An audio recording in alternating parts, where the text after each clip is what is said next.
how you can remove background from your image in minute or less. And guys, with this method you don't need any of the Photoshop experience, or you don't need to install Photoshop or any software to your computer. Basically what you need to do here is to go on the website, that is remove.bg.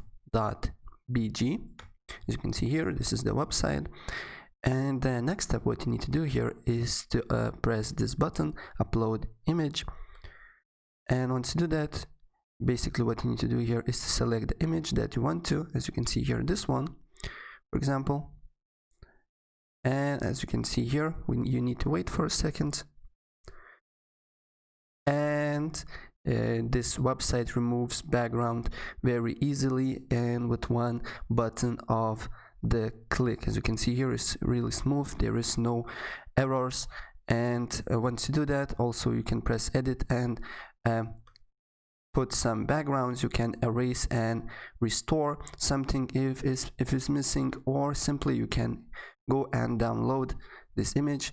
And as you can see here, this image is without background. Alright guys, so if I help you out, please press like button and subscribe for more. Take care, bye.